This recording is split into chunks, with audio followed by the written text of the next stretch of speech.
Welcome back, viewers, to the inaugural Anzisha Summit. My name is Tanatse Gambura, and we are airing live from the Hilton Hotel. We are at the Anzisha Prize Very Young Entrepreneurs Education and Acceleration Summit, where we are having groundbreaking conversations about the role of young entrepreneurs in development on the African continent.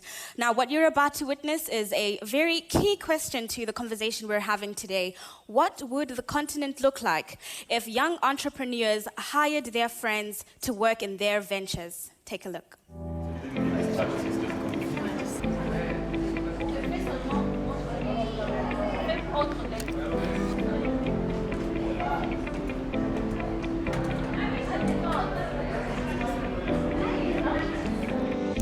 The Anzisha Scenario is a desired outcome for the future, one where very young entrepreneurs employ their peers and their friends. And the very act of doing that could have a multiplier effect at the individual level, at the community level, nationwide, and even across the continent. The more younger people there are pursuing entrepreneurship as a career and hiring their age mates, the greater that ripple effect could be. We do have a very significant proportion of youth in this continent who are unemployed or underemployed.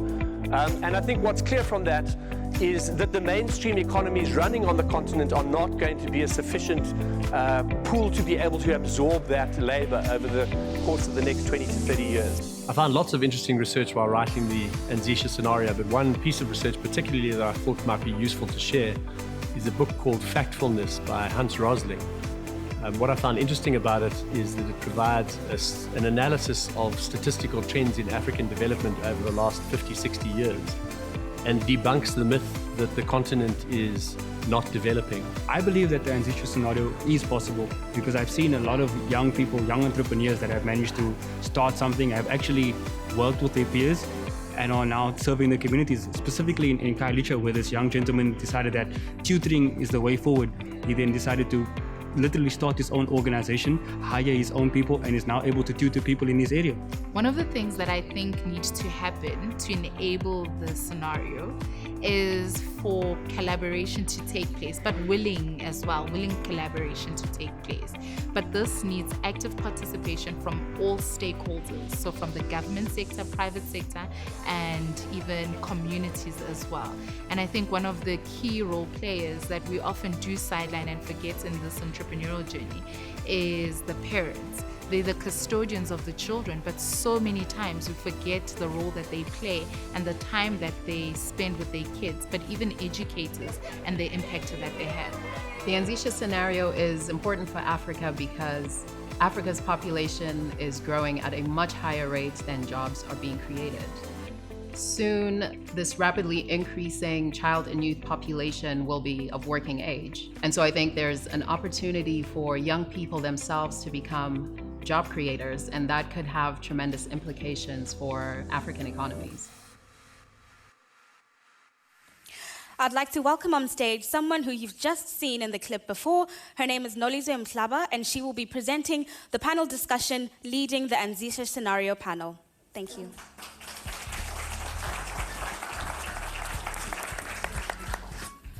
Good afternoon, ladies and gentlemen. My name is Nze-Zija Mhlaba, and if you're just tuning into CNBC now, we are just kicking off the second half of the Very Young Entrepreneur Education and Acceleration Summit. Thank you for joining us. So many of us in this room can agree that there are some projections about the future that are difficult to dispute. And actually, some of these data points have been repeated throughout this day. And I'm talking specifically about the burgeoning African population, as well as the rising unemployment rate amongst youth. These aren't just future possibilities, but actually a reflection of the current reality in many African countries. Now, trying to predict the future could be a futile exercise, but I think it's important for us to really, try to prepare for the future and its outcomes.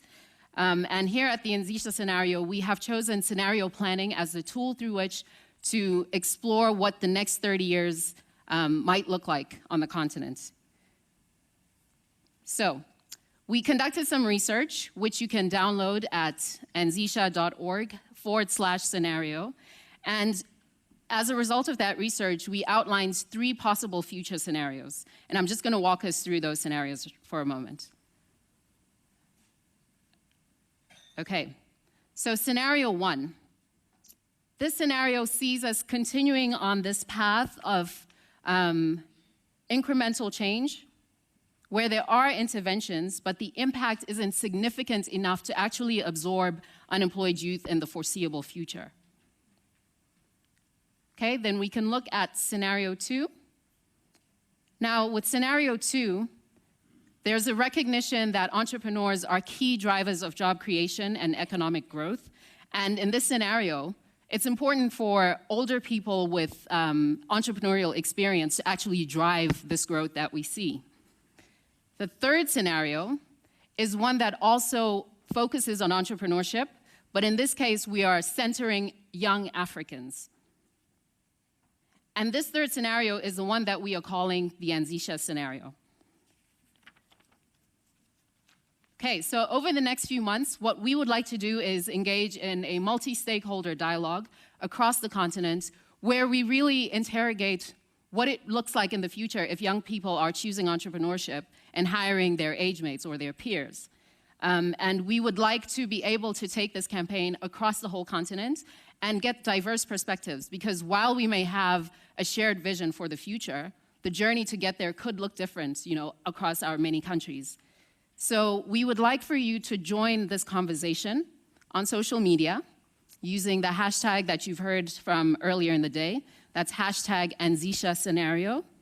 And let's move from just raising awareness on the issue of youth unemployment to actually changing mindsets and attitudes towards youth entrepreneurship, and eventually going to a stage where we are orienting ourselves in the direction of taking concrete action to enable and better support young African entrepreneurs.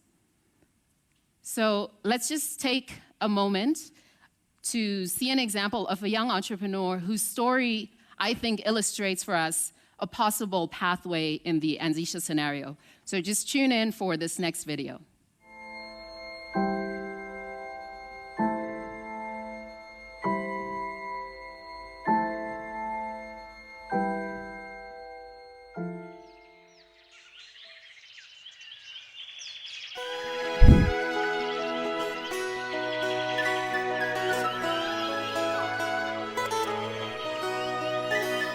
Today we are at Masindi Islamic Primary School, and this is one of the schools the Art Planet Academy works with. We are here to do a practical training in vegetable production. We're going to divide yourselves.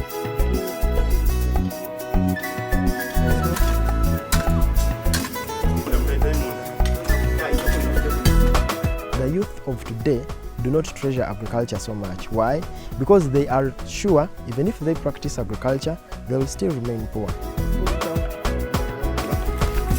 If I want to transform Africa through agriculture, I'll have to train a 9-year-old child how to practice agriculture sustainably, so that by the time they are 15, they are actually already practicing. Hello, my name is Ignatius Ahumuza. I'm a co-founder of the Art Planet Academy, and I'm here to say that it starts with you, with you, with you, and you, with you.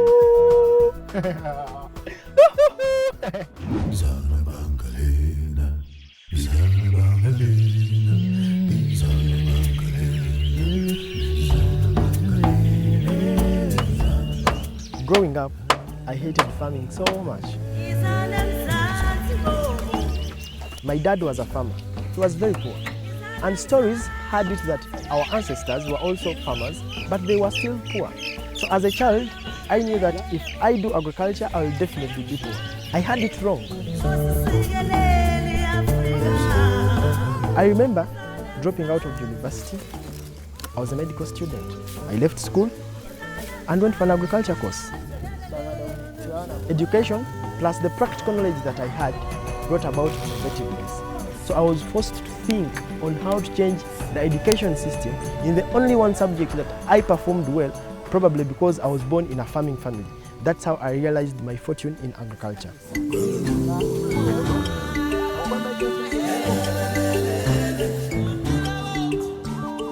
As a result of our trainings, smaller agriculture enterprises are established within the schools. Now, these micro-agriculture enterprises help a school save a lot of money every year. When this similar project is replicated in the homes of the children, families are able to raise income for themselves and also feed themselves. The trainers came at our school, trained us how to make a nursery bed. So even me, I took that skill at home. In my first harvest, I got 5 bags. I sold them, I got 100,000 shillings. That helped my parents pay for my school fees.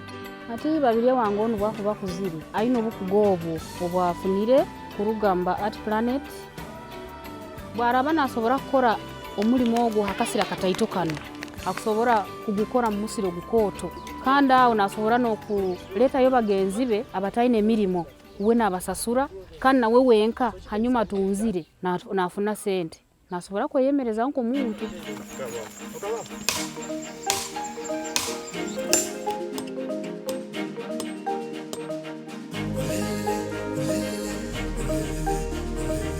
The relevance of starting young, especially with entrepreneurship, is you grow with whatever you are doing, you keep learning, and it creates an opportunity to inspire other young people, because whenever they see you doing it and you're young, it makes them believe that it's all possible. Even at a young age, you can start an organization and grow with it. Innovativeness is key to becoming a successful agriculture entrepreneur. The ability to see business where no one sees business will help you make money. I think usually zikirakuwa branches and leaves, at times fruits. As an entrepreneur, there are times when you feel the business is failing. That courage to keep going when no one else would go is the reason as to why you'll become a successful entrepreneur. In most agriculture-based countries of Africa, you realize that irrespective of the degree course you do, irrespective of how far you go in terms of studies, at one point in time you'll have to come back home and practice agriculture. We want to become the African Leadership Academy for Agriculture. We want to develop the next generation of young agriculture entrepreneurs across the African continent and our country. So now I would like to formally launch the Anzisha Scenario campaign by calling up a panel of experts who will explore the feasibility of the Anzisha Scenario and perhaps even question if it's a desirable outcome for us. So ladies and gentlemen, please join me in welcoming our moderator, Mr. Yinka Adigoke.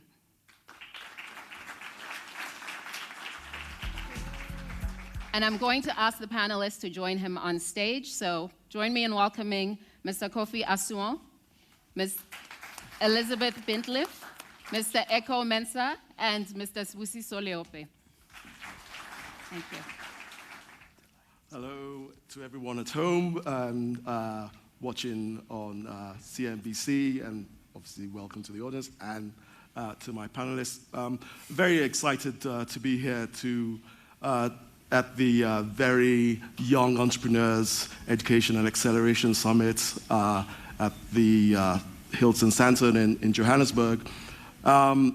This is a topic that I, as the Africa editor of Quartz, find particularly interesting and particularly passionate about how we develop more entrepreneurs on the continent.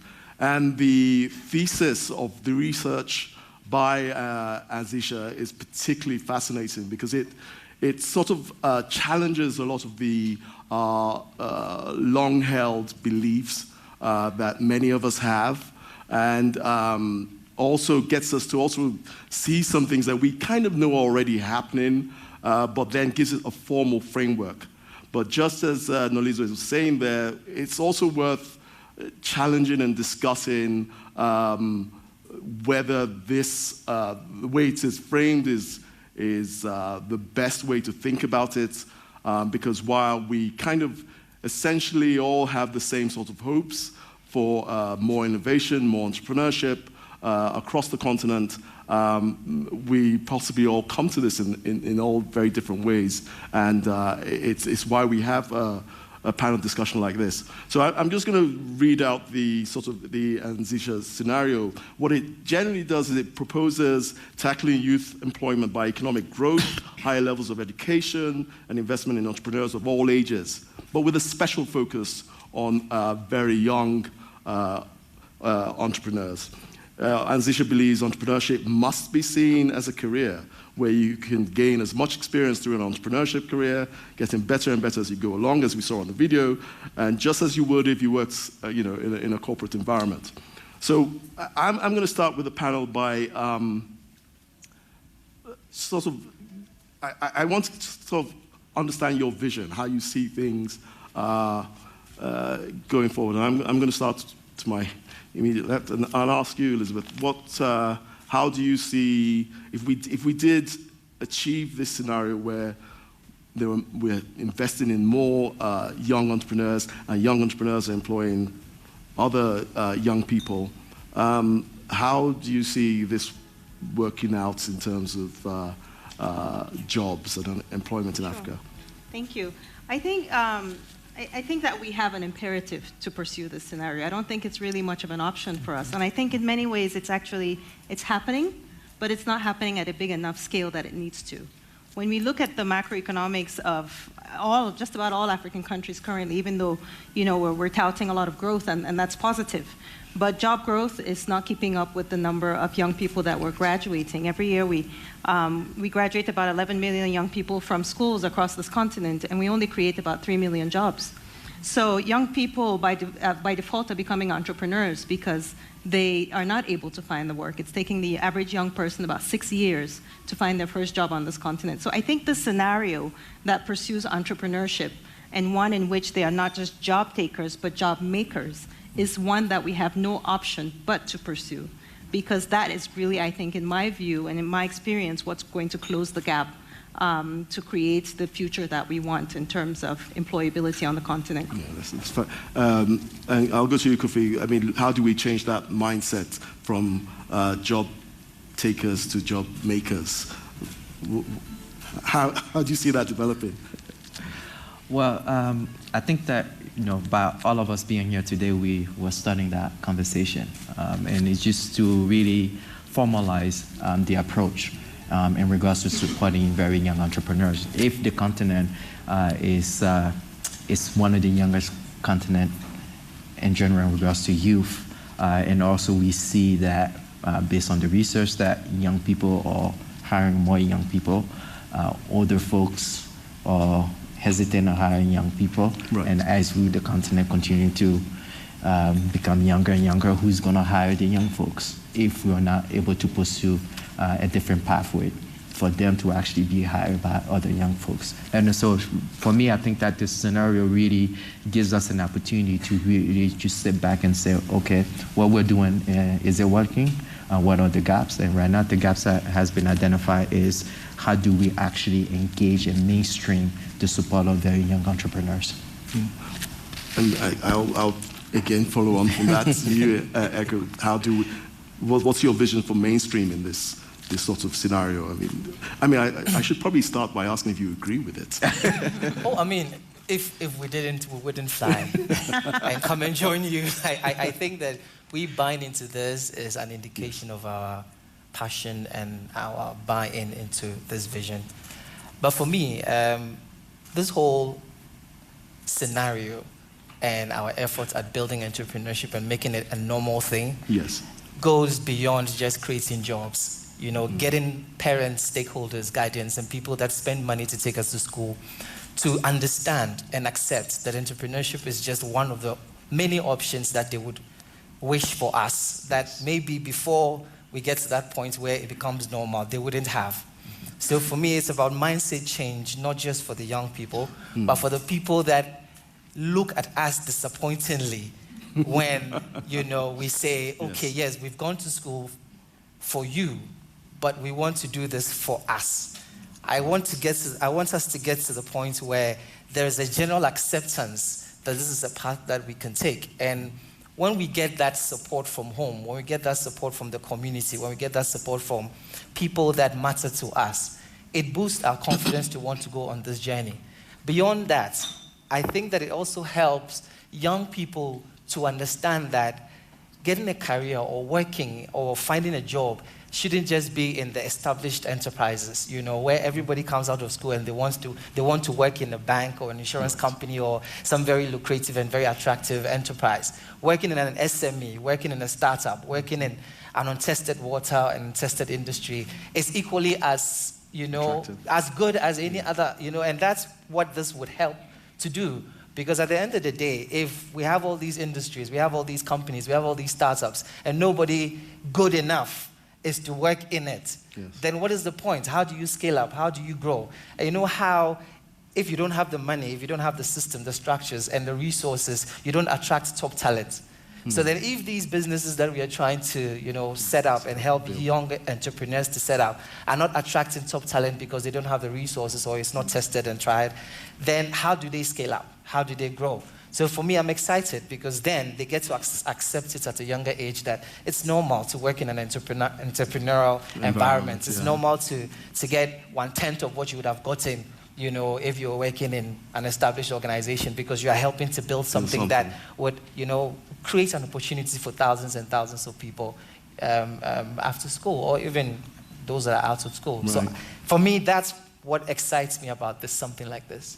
Sibu, I'm hearing a lot of what we want. We all want this, but how do we do it? How do we achieve this vision that we seem to all agree that we want for more young people to be able to set up businesses and build them? Yes, sir. I think it's got a lot to do with policy change. I think Africa, the way it was divided by the colonials and how everybody took for themselves and how they colonized the different countries, they created borders. And where we are right now, where we find ourselves is our leaders are, a lot of them are getting corrupted, you know. A lot of the people that keep wanting to take our minerals to the West or wherever are always corrupting certain governments. There's a lot of corruption in a lot of African countries. So the education system, so policy change, different sectors, especially in education. So if you find that entrepreneurship becomes compulsory for young people, especially high school level, I do feel that it'll make a very big impact because... But sorry, can I just be, to be clear, what you mean by entrepreneurship becomes compulsory, you mean to teach them entrepreneurship, or do you mean everybody has to set up a business? Everybody, both. Has to set up a business. And I want to be specific by saying social entrepreneurship. Okay. Social entrepreneurship is where you don't put profits forward, but you put the people forward and the country forward. And then the profits follow. If we can teach and force young people, high school level, to go through learning social entrepreneurship, even if they don't become entrepreneurs afterwards at a later stage, when they do get to work for companies, they're going to work for companies with that entrepreneurial mindset. Now, if I'm working at a company and I treat that company like it's mine, if I'm working at a company and I'm encouraged to be innovative, if I'm working for a company and I'm encouraged to be creative, and I'm working for a company and I'm comfortable and I love what I'm doing, I'm going to excel and I'm going to perform a whole lot better than somebody who's just there for a paycheck. So it's pretty much policy change and the most important part obviously being education. That ties into your work, Elizabeth, this idea. And it's kind of, it was very interesting if you read the Anzisha report. They make a distinction between entrepreneurial skills and entrepreneurship. And I know a lot of your work is around developing sort of skills, you know, generally life skills, but clearly generally life skills, but also entrepreneurial skills. And I think it's, Spu talked about starting at high school, and I think the scenario talks about starting at high school. But I would even dare say that we need to start earlier. And the reason I'd say that is because there's evidence that exists that, you know, young children know as early as age 8 what kind of lifestyle they want to live. They know what kind of car they want to drive, what kind of house they want to live in, what kind of, you know, amenities they want to have. What they don't understand is what it takes to accomplish that. So if you tell an 8-year-old, when you grow up, you can make $20,000, they're going to think, woo, I'm set, you know. But when you start explaining to them what it takes, you know, and taxation and all of the, you know, financial implications, then they start really thinking about their lives. So I think that that's as young as when we need to be introducing entrepreneurship. And I also think entrepreneurship in Africa especially has a branding problem. Because, again, I spend a lot of time with young people, and when I ask them who they aspire to be or which entrepreneurs they look up to, they predominantly will name Mark Zuckerberg and Richard Branson. And very few of them can even name an Aliko Dangote or a Stripe Masiyiwa or Folorunsho Alakija, you know, an African entrepreneur. So I think that that's a problem. I mean, let alone even recognize somebody in their neighborhood who is solving a problem or running a business as an entrepreneur. So I think there's a fundamental misunderstanding of what it is, which needs to be addressed, and then also addressing, you know, the attractiveness of it as well as the pathway to become one. Right. Once these young people start to, you know, we get the ideal scenario as we've laid it out, and young people start to build businesses, and we're down the road, we're in 2019 now, say it's by 2030, and we are looking at any one country. We say we're in South Africa right now. Let's take South Africa. How do we know that we're on the right path? You know, what would you be looking at, Kofi, at MasterCard Foundation? You supported a lot of various programs, and you're perhaps advising a policymaker. What would you sort of be looking for? What metrics would you be looking at to sort of say, I think we're on the right path, or I think we're, you know, you're not going to have enough people here. You're never going to meet your targets. What would you look out for? You know, currently we just came out with a new strategy, and you know, a key component is job creation and employment. I think that is, you know, how many jobs Yes, I mean, because at the end of the day, that's why we want the youth to transition. But I think that one emphasis that we put on that piece is fulfilling and dignify, you know, for the youth themselves. And they're the one who will basically define what that means to them. So it's not just about the job creation, about the number, but at the same time is for youth to actually sit back and say, and tell all of us what counts the most to them. And if they find value in the job that is being provided to them, or the business who's providing that opportunity to them. So for us, really, just looking at absolutely the job creation, but also incorporating the youth voice within that aspect of job creation, fulfilling, dignified for them, and for them to actually let us know if they see that as a success, because they're all jobs that are being created, and people working in horrible conditions. So we should definitely That's a good point, recognize that as well. Yeah, I mean, the research seems to show that, and I think this is, again, part of behind the thesis of the research, that young businesses, small businesses creates many of the jobs in a lot, particularly in Africa. So obviously if you create more, so the idea being that if you create more young companies, you create more jobs, and so on. I mean, what if you, I'll ask that same question to you, Eko, actually, because this also ties into your work in terms of the things you'd be looking out for to ensure that if this is going to work in any country, because we're not just thinking about the monolith of Africa. For it to work in any country, what would you be looking out for? Say, if we're talking about Ghana, which you're very familiar with. Okay, so for me, and it ties in with what Elizabeth said. When we talk about, first of all, a young person or youth, the people that have what it takes to give us the opportunities we are looking for, what comes into their mind? And even in my country, Ghana, I'm always asking the youth that are always trying to get opportunity, give us opportunities, pay attention to us. I ask them, what is the economic value of you, the youth? Like, have you ever thought about it? That yes, Ghana is made up of, or Africa is made up of predominantly young people and the youth. What is the economic value? And who really cares? Because at the end of the day, when these policymakers, the leaders, our parents, our teachers, and all that, when a young person comes to mind, what do they associate the young person with?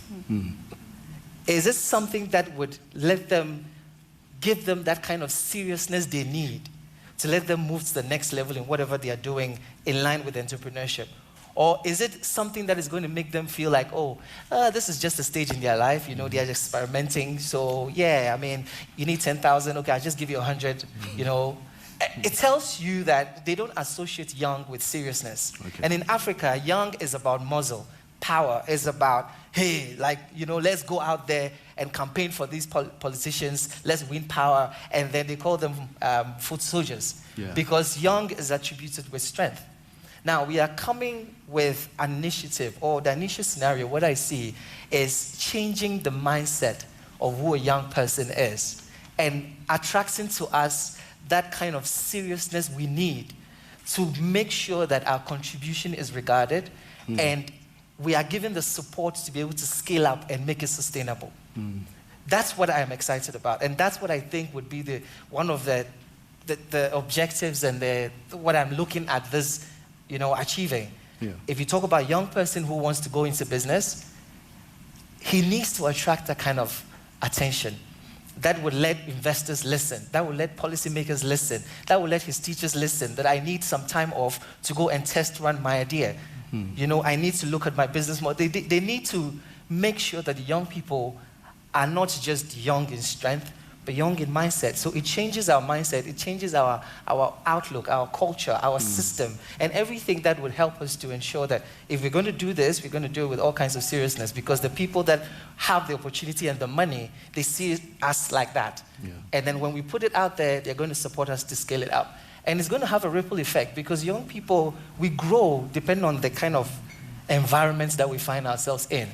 And peer-to-peer always helps us. So if I see other people doing it, the tendency that I will also do it is high. And it would have that ripple effect that would, you know, enable us to change the continent. We seem to be suggesting that just like entrepreneurs, young people have a branding problem. Exactly. Right? In Africa. Is that what well, you were going to follow up, Sibu? I just wanted to add on to what he's saying. He's definitely spot on. He's correct, because young people do as we do, not as we say.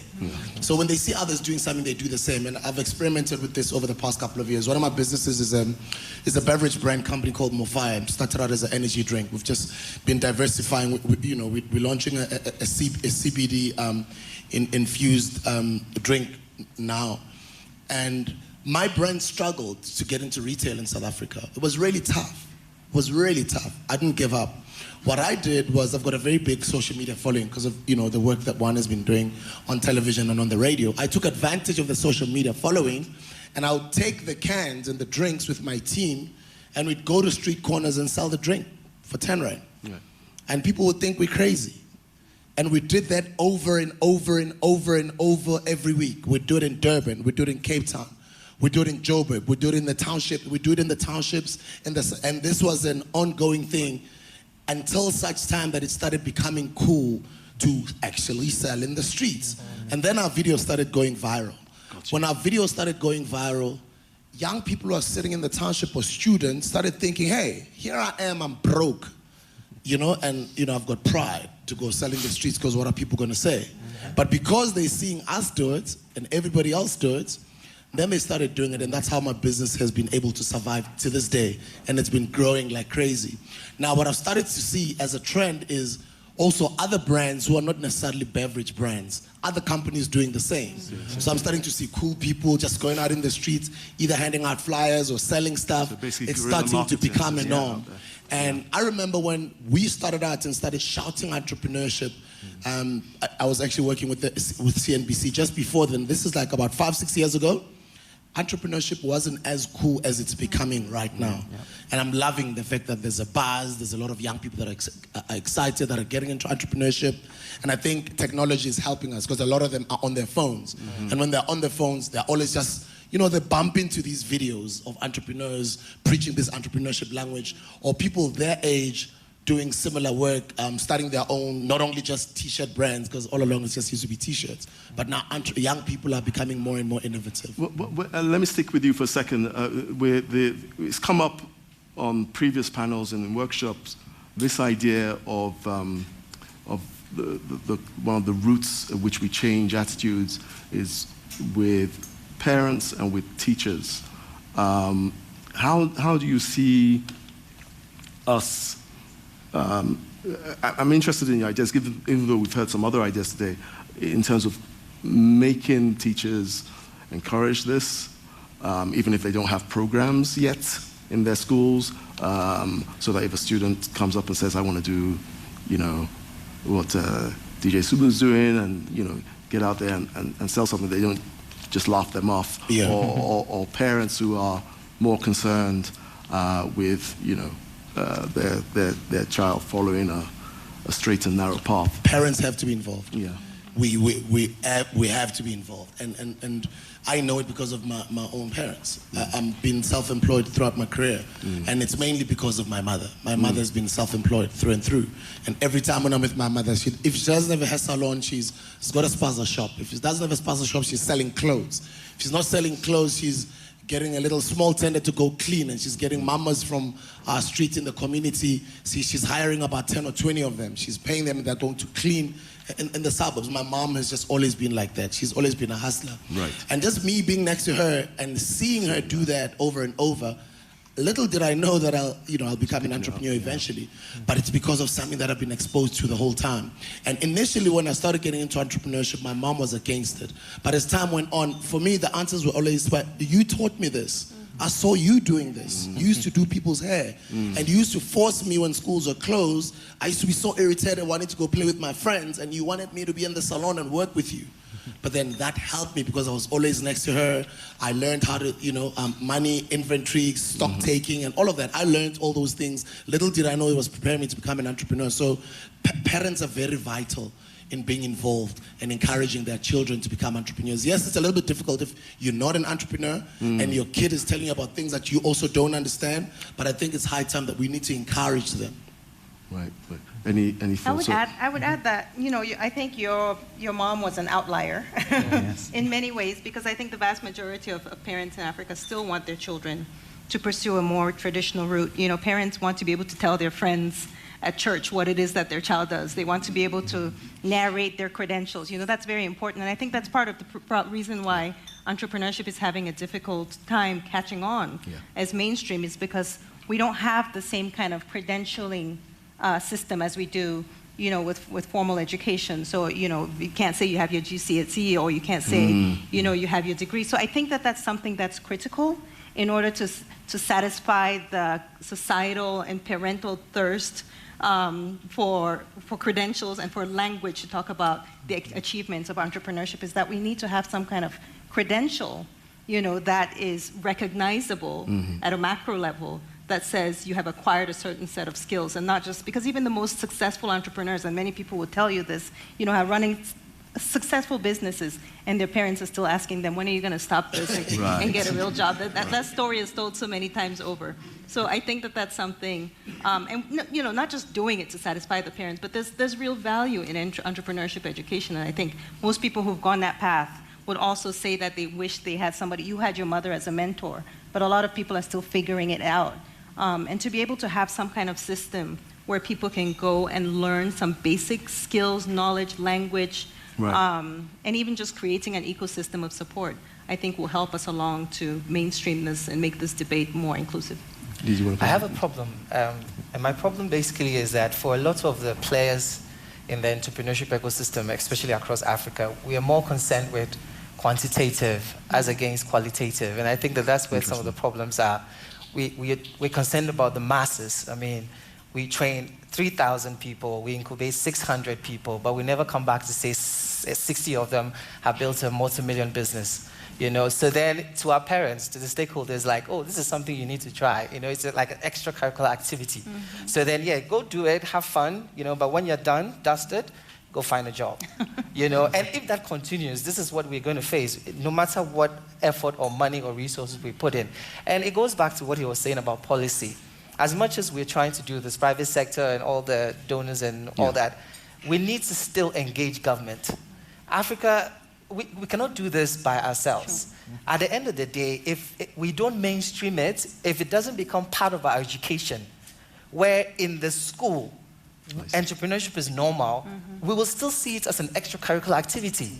And no matter what, they will say, go, especially the parents that are understanding, and then they are modding and social media people and all that, like, okay, just do it.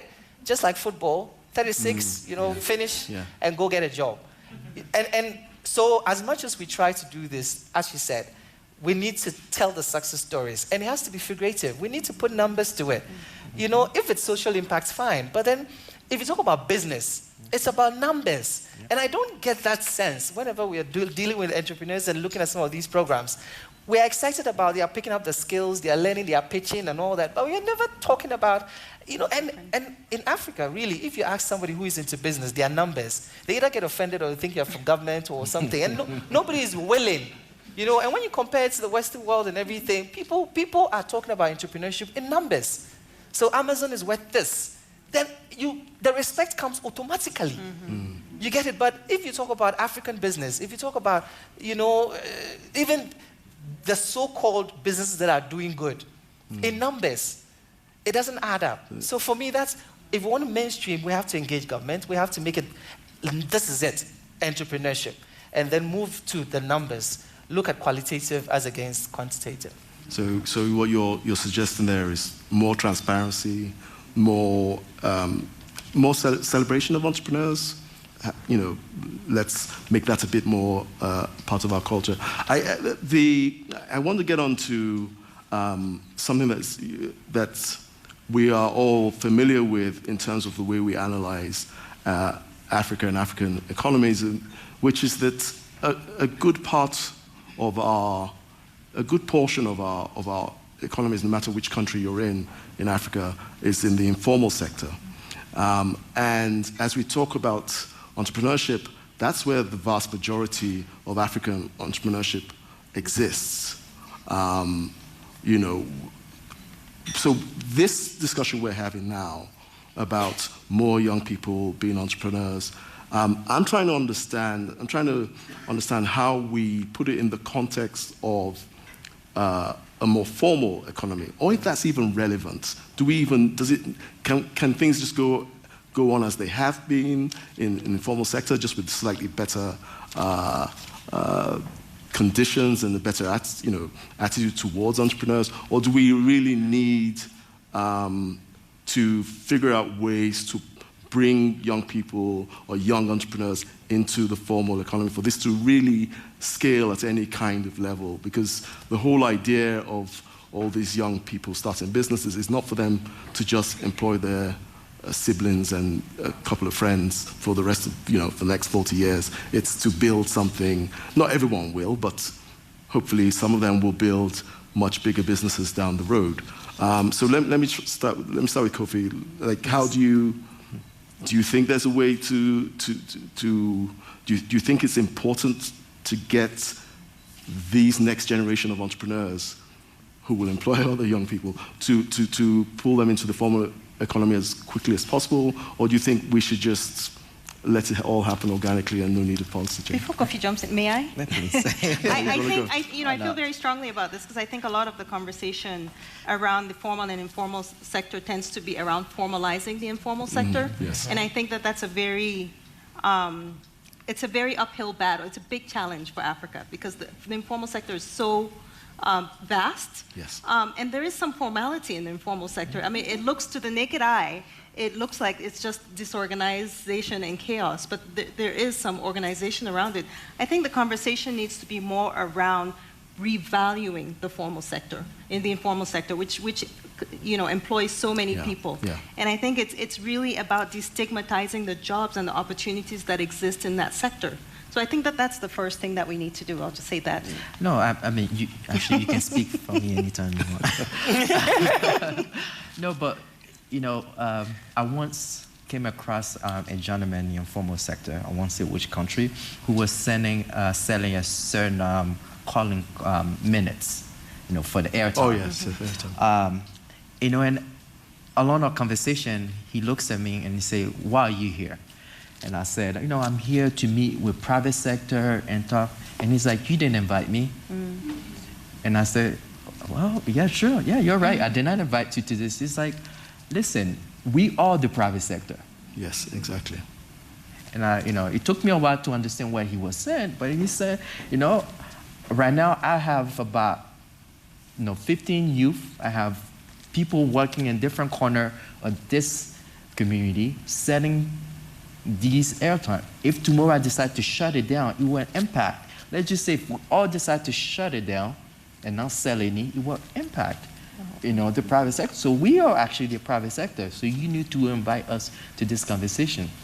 So it completely changed my view in regards to the informal and informal sector. But there's one thing that I was asked one day, and it was a simple question. Do you think innovation happens in the informal sector? And if your answer is yes, then continue to support. You know, and let it take its course. Let the innovation take its course. You know, which is extremely important as we're looking at informal versus formal or formal. The reason that we're saying this is that, you know, there is innovation that's happening. The private sector is booming, and the informal sector, the people who are real estate agents in the informal sector, and you know, from your observation from the outside, it seems like it's not organized. People are just selling things left or right, but it is really organized, you know, to a certain extent. And they're actually, some people actually, well, for lack of better, are hiding, making a lot of money in the informal sector. You know, so you know, we also have to recognize that. But I think the frame of my question is kind of also about how these businesses will scale. Because I'm thinking about, I mean, slightly different for a MasterCard Foundation, but for many potential investors who might want to invest in your business, who want to help your business scale, they want to see your books, they want to see all kinds of formal information about, I don't know, taxes and all, you know, different bits of paper trail. If you are the dude selling airtime and you can't show all that paper trail, but you're clearly a very smart entrepreneur and you know how to, you know, make a profit. How does this work? If, you know, does something need to change there to really take these businesses to the next level, or is he just going to stay in his neighborhood selling just within that area? And I don't mean to sound disparaging. I'm just trying to give some sort of context to the question. I totally agree. I mean, I see a lot of small businesses in the informal sector. A lot of them are not structured. Some of them are doing really well, but they're not structured. And which is why you find organizations like these and a whole lot of other incubators out there and people that care about entrepreneurship, helping small businesses to formalize themselves and, you know, have their books in order, etc., so that they're able to have that paper trail, and it's easier for investors to come on board at a later stage. For us, it's been the same. So I owned a record label when I was younger, in my early 20s, and that's, you know, we made a lot of those type of mistakes where it was a record label, and when you're going out and events and show money, sometimes is you get it in cash. Sometimes you're dealing with certain promoters, and it's an informal environment, although it's a music business. I kind of saw how we made a lot of mistakes in running that business there, and I learned from that experience. And I can only imagine the mamas in the townships, the people selling vegetables, the hawkers in the streets. You imagine how their bank accounts look like. Do they have books? Do they have accountants that help them? The answer is a lot of them, no, they don't. And that's why it's important for organizations like these to put together these type of things, especially in the townships. Formalizing your business is very, very important. Right now, for me to scale up, the talks that I'm having with the players that are coming on board to assist us to grow, that's exactly what they're looking for. They're scrutinizing our books like crazy. And, you know, they're giving us all these compliments about how well and great we've done over the past couple of years. Why? Because we were very disciplined. We've been disciplined over the past 4 or 5 years. It hasn't been easy. Some of you guys who are entrepreneurs in the crowd, you'd know how difficult it is, but it's a beautiful journey that we all love, this entrepreneurship thing. But if you're disciplined and you treat this business and every little cent that you make out of it as the business's money and it goes back into the business, I think in the long run, it's going to be really good for your business to even grow, for people to come on board and help you grow, because you have to account for every cent. And if you've got the right accountant, and I always say to people, you always have to have the right lawyer as well, you're bound to grow. So formalizing a business is very important. You can't grow a business if we can't see anything, even if, you know, your idea, it looks like it's working, but is it really working on black and white? So start early is what Sid was saying there, right? Yes, sir. Coincidentally, I was in a forum 2 days ago talking about youth unemployment, and there was a breakout session that I was moderating that was talking about formalizing the informal sector. And I was asking, whose interest is it to formalize the informal sector? Whose interest? Whose interest is it? Yes. Yeah, because at the end of the day, when you formalize the informal sector, yes, it's going to grow, it's going to employ people and everything, but then an organization or an economic activity is known as an informal sector because it is not under government scrutiny and they're not paying taxes and all that. Exactly. So that it is government's responsibility to ensure that they are putting in policies and the support system to formalize the informal sector. I don't blame people that are playing in the informal sector. Sorry to disturb. Try formalizing the taxi industry in South Africa. The thing is, trust me, entrepreneurship in Africa primarily is formalizing the informal sector.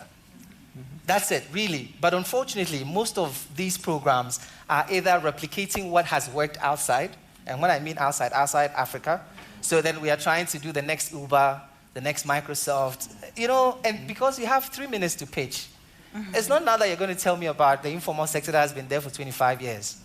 You see, so then you have to come and tell me something interesting to show that, Africans can also do it. I think we have to move from that. There's a scenario in Ghana about a company called A1 Bread. Young guy coming out of school, selling bread, on the streets. And then one celebrity thought he was ridiculing him. So took a video of him and put it on Facebook to say that, the current government is failing because graduates are on the street. That was the turn of his business. This guy makes $100,000, 100,000 cedis every day, which is equivalent of $25,000. And he's just selling bread. And bread primarily is in the informal sector. So for me, if we can come up with some of these things, and as part of the scenario, we can look at entrepreneurs that go back to the informal sector and help them, and not just formalize. Don't go with all these terms. Because at the end of the day, what I know is what I do best. And if I've been able to maintain a business for 25 years, there's something I'm doing right. You get it? But we go to school and we wear all these things, and go there and make it look as if these drivers of banking sector, when you go to Ghana, the informal sector is they are the ones that are driving banking sector. They're able to access loan up to $5 million, informal, and his shop is not as big as this speaker. But we go to school with all our degrees and support from Anisha and everything, and then we can't even raise 25,000 cedis. And it's a problem because the mindset and the whole objective of who a young entrepreneur is to be funky and sexy and cool. But I think that if we look at entrepreneurship because Africa by its nature is entrepreneurial. Absolutely. So what are we trying to create that is already not existing? What we need to do is to create young people that will see what has already been happening as attractive enough for them to go back and help formalize it. And like agriculture, and just agri-sector and all that. To add on what you're saying, I think the biggest problem also in African countries are banking systems. So when I talk about policy change, that's one of the things I'm talking about, where politicians have to hold banks accountable. Because the bank is very quick to give me 500,000 to go buy a car. But the very same amount of money, 500,000 to open a business, they won't give it to me. Right. Yes, but no. Listen, I don't blame banks. I've worked as a consultant for a bank in an SME sector before. Listen, but we say let's be frank with ourselves. Yep. If you're an investor in a bank, would you want the bank to invest in a startup? No, because banks are not social enterprises. Yes, there could be a policy that makes a percentage of their profits, into social enterprise. But banks are not, just like MasterCard, really. They make enough profits, and they put some amount of profit into a foundation, and then they help. Because as an investor, you wouldn't get people to put money in your bank if they see you wasting it. Businesses, and I think a panel before us said entrepreneurs are supposed to, we are not beggars. If you're an entrepreneur, you are supposed to be attractive when it comes to investment. You are the one that the investor needs, not the other way around. Right. Because if your business is doing well and is making money, you're not the one even to go and beg. Because if they look at your books, they see that, if I put my money in your business, it's going to do well. So then they will beg you to take, and the same with the banks. Yeah. I just want to wrap up with this, the key bits of advice you give young, particularly, as we say, the very young entrepreneurs, which a reminder defined as people between 15 and 22. The key, maybe your top three. Sure. I'll just give one. I think fundamentally what I'm taking away from this conversation is it's a very complex ecosystem that we're working with. And I think that what that tells me is that we need to start young in educating young people about what it is they're getting into. so that they understand banking, they understand company registration, they understand the interactivity between the formal and the informal sector, they understand all of the different ecosystem players and how they interact with them. And if they have that basic knowledge, then they stand a better chance of success as entrepreneurs. Okay, excellent. For me, it's actually for young folks to truly redefine what counts. And what I mean by that is that there's a lot of terms, there's a lot of things that's being thrown at you that you're supposed to. It's for you to actually let us know, redefine what counts for you as an individual, as an entrepreneur, as whatever your aspirations are. Because that is the only way you can attract others to join in, to clearly state what you want and what you're trying to achieve. For a young man and for a young woman, and all this is a process that you have to go through, and you have incredible supports around the world and around this room that will continue to assist you in that. I echo his words, the doing parts. The doing is really important. Your business plan can look really great on paper, but eventually when they give you that money for you to go out there into the market, your business fails. So it's about you actually getting it done. I do know that a lot of the young people, we always complain about capital, we don't have money to start, but you always have something to start somehow. So just start and get it going, and putting in the work will actually give an opportunity to make a lot of mistakes and learn as you go. And as you go, I always say to people, if you've got a good heart and you've researched your industry well enough, and you're really a hard worker, you're sort of sending that type of energy to the universe. And somehow God is going to respond. And he brings resources as you go. So a lot of the times young people are waiting for somebody to fund them, or for the right period, or to get the right time for me to resign from my job and go start. And they keep postponing and postponing and postponing, and they don't start. But just start. Throw yourself in the field with the lions, roll with the punches, learn as you go, and be in an environment of people that are around a similar journey, just like you guys are here today. Go to these conferences when your friends are going to parties all the time. Go to these seminars, read these books, go out there, go sell in the streets. One of the kids sent me a message on my Facebook yesterday, and he said, out of the Mofire videos that have been going viral selling in the streets, I took a lesson from that, and I went to, he's an artist, he draws people. He says, I used to always complain that nobody is helping me because I draw these drawings and put them on social media and tag celebrities, and nobody's helping me. So he says, I adopted your strategy. I started drawing these famous people that I know that a lot of ordinary people like, and then I started going to sell my drawings. He says, I've sold over 100 drawings to date. So once you start with the little that you have, the universe will respond. Okay, that's fantastic. Thank you very much to an excellent panel. And there you have it. Just get out there, do it. Don't sit at home and expect your business to start by itself. You have to be out there, and you have to be willing to work with partners and mentors such as the people on this panel and we have at the summit. But we're going to wrap up there, and thank you very much to everyone watching at home on CNBC and to the audience here in the room. Thank you.